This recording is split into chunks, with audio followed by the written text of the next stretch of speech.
안녕하세요. 자영업자 방송의 자유입니다. 오늘도 우리 자영업자 사장님들의 성공을 위해 영상을 준비했습니다. 영상 끝까지 보셔서 유익한 정보 얻어가시기 바랍니다.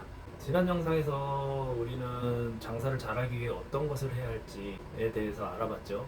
오늘은 그 마지막 조건, 목돈 만들기에 대해서 말씀드리려고 합니다. 장사하시는 분들은 특히 앞날이 불확실하기 때문에 미래에 대한 대비가 필수입니다. 불확실한 미래에 대비하기 위해서 필요한 것이 무엇이 있을까요? 삐까뻔쩍한 매장, 나만의 레시피, 외제차. 제 생각에는 뭐니 해도 현찰이 가장 중요하다고 생각합니다. 현금을 꼬박꼬박 모아서 목돈을 만들어 놔야 미래에 내가 할 수 있는 선택의 폭이 넓어지기 때문입니다. 2호점을 만들 수도 있고, 자영업 경기가 안 좋다면 다른 곳에 투자를 할 수도 있고요. 부동산이나 주식이나. 내가 운영하는 매장의 반응이 폭발적이라면 지금 이 매장을 본사로 두고 프랜차이즈를 준비할 수도 있고, 이런 것들이 다 투자금이 필요하지 않겠습니까? 그러니까 이것도 할 수 있고 저것도 할 수 있고 선택의 폭이 굉장히 넓어집니다. 그럼 어떻게 해야지 목돈을 만들 수 있을까요? 제가 경험을 해보니까는 이 두 가지를 해야지 목돈을 만들 수 있었습니다. 그것은 무엇이냐? 구독, 좋아요, 알람 설정 부탁드립니다. 감사합니다. 첫 번째는 매장을 매매하는 것이고, 두 번째는 수익을 적금하는 것입니다. 당연한 것이지만 우리는 함정에 빠지기 때문에 어떤 함정이 있는지 그것은 영상 후반부에 자세히 좀 말씀을 드리겠습니다. 먼저 어떻게 해야 목돈을 만들 수 있는지 이 그림을 한번 보시죠. 제가 이 그림을 보시면 목돈을 만드는 방법을 크게 두 가지로 보고 있습니다. 효율적인 운영과 매수자가 나타나면 매장을 매도하는 방법이죠.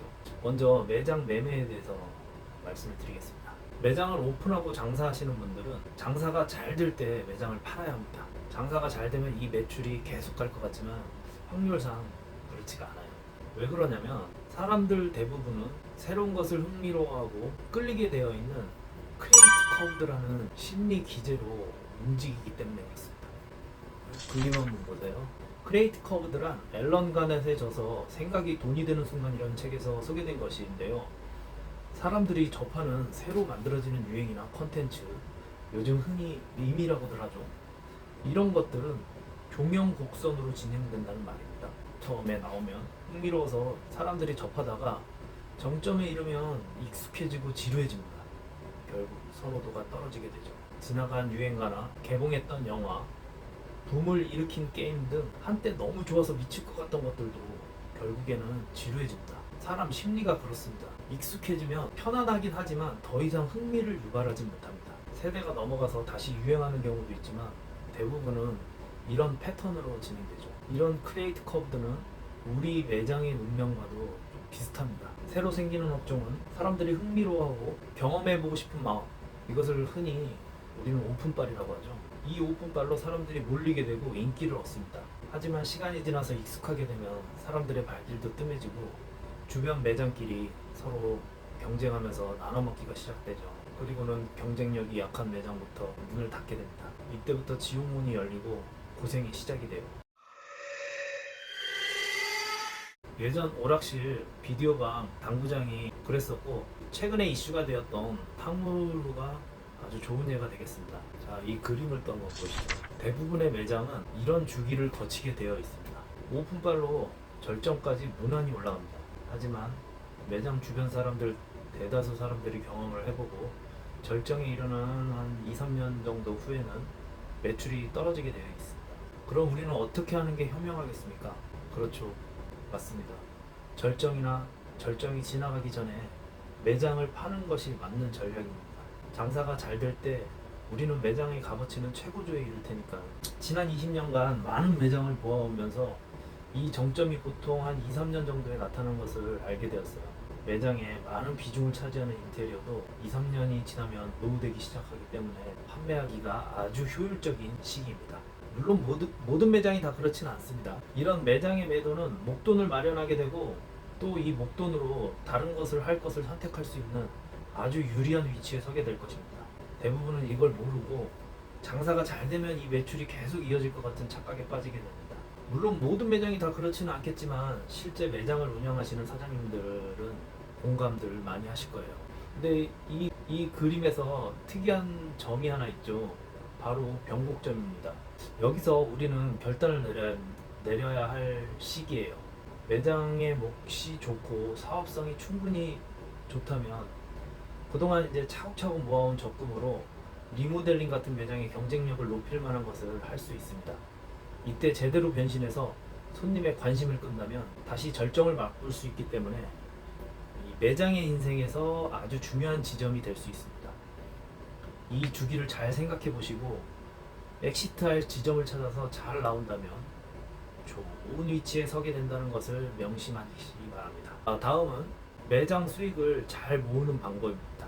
매장을 오픈하고 돈이 잘 벌릴 때 허투루 쓰지 않고 적금을 부어서 목돈을 만드는 것입니다. 너무 당연한 얘기지만 막상 현실이 되면 이게 잘 안 돼요. 왜 그럴까요? 우리는 수입이 늘면 지출도 늘기 때문입니다.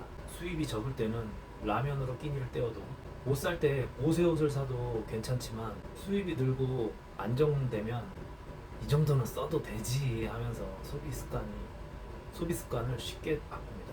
외식을 자주 하게 되고 옷도 브랜드 옷을 입게 되고 사람 심리가 그렇습니다.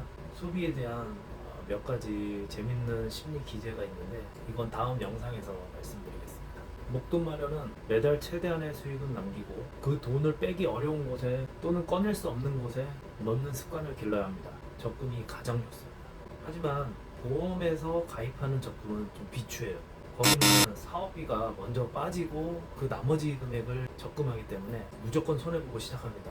물론 장기로 보면은 한 20년 뭐 이 정도 보면은 그게 더 나을 수는 있는데 우리 자영업자 사장님들은 지금 한 3년, 5년 요 시기를 내다봐야 되기 때문에 손해를 보게 돼요.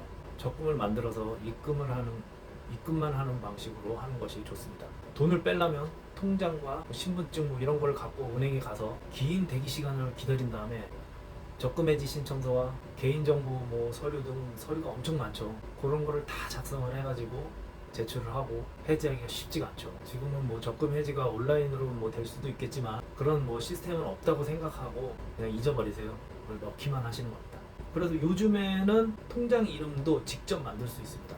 이런 시스템을 갖고 있다면 돈이 더 벌려도 소비로 이어지지 않고 통장에 잔액이 늘어나는 것을 보는 맛에 이 도파민을 쓰기 때문에 다음에도 계속 적금을 넣고 싶어집니다. 이래야 적금 만기라는 달콤한 열매를 맛볼 수가 있는 것이죠. 이런 좋은 습관은 돈을 모으는 것 외에도 또 다른 이점이 있습니다. 보람을 느끼게 되고 일이 즐거워져서 손님에게 진심으로 고마움을 느끼게 됩니다.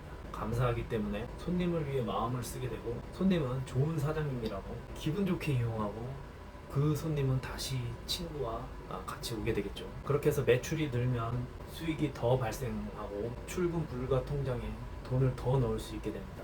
이렇게 좋은 선순환이 만들어집니다. 이런 방식으로 목돈을 만들고 내 재테크의 발전이 이루어진다면 경쟁력이 좋은 사장님이 될 것입니다. 하지만 우리의 계획은 늘 뜻대로 되지 않죠. 돈을 모으고 싶지만 옆에서 가만 놔두지를 않아요. 돈을 벌어도 통장 잔고는 항상 빵원이라고 하는 사장님들이 대부분입니다. 오히려 빚을 지고 있기도 해요. 그러니까요. 돈을 제대로 소비하는 방법을 잘 모르기 때문에 그렇습니다. 소비를 부추기는 사회적 분위기에 이끌려서 버는 돈을 모두 다 소비해버리기 때문에 그래요. 돈을 이렇게 잘 모으고 악착같이 돈을 사시는 분들도 계시지만 대부분은 그렇지 못합니다. 늘씬한 모델이 스포츠카 옆에서 광고하면 우리 남성들은 이제 넋을 잃고 이렇게 쳐다보죠.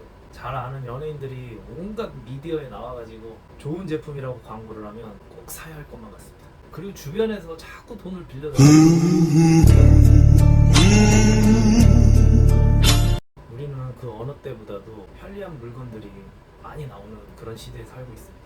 그에 따라 우리의 집에는 굉장히 많은 물건들이 들어차 있습니다. 각종 공구들과 미용도구, 식자재와 조리도구, 옷, 장난감, 자동차 관리용품 적게는 수천 개에서 많게는 수만 개에 이르러요. 우리는 이런 물건들을 끊임없이 사들이고 버리면서 우리의 돈을 쓰고 있습니다. 어느 모임에 나갔는데 친구가 명품백을 이렇게 들고 있어요. 근데 너무 있어 보이고 너무 세련되고 너무 부럽습니다. 집에 와서 이렇게 가만히 생각해 보니까는 나도 이렇게 카드 할부로 이렇게 하면은 살 수 있을 것 같아요. 여기 인생 뭐 있냐, 지금 행복하면 됐지 하면서 딱 카드로 할부로 사버립니다. 큰맘 먹고 차를 아반떼로 뽑았습니다. 하지만 얼마 지나지 않아서 아반떼가 왠지 뭔가 못마땅하고 부족해 보여요. 그러는 찰나 친구를 만났는데 친구는 소나타를 뽑았더라고요. 질 수 없지 그러면서 그랜저로 바꿉니다. 60개월 할부로. 맞습니다. 그게 저입니다. 제가 그때 좀잘 모를 때 그런 생각, 지금의 이런 생각을 못 할 때죠. 어떻게 할 것 같아가지고 그랜저 새 차로 싹 뽑았죠.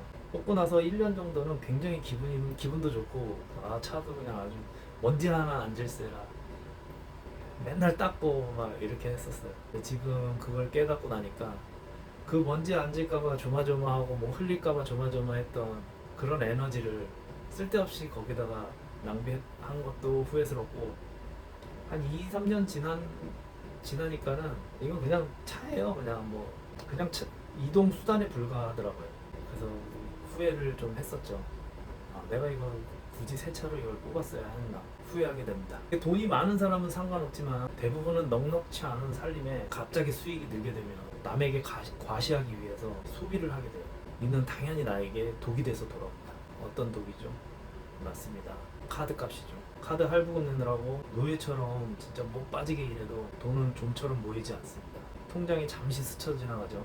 들어오면은 바로 카드 값으로 싹 다 나가버려요. 잠시 쉬어가면 좋을 텐데 참 안타까운 현실입니다.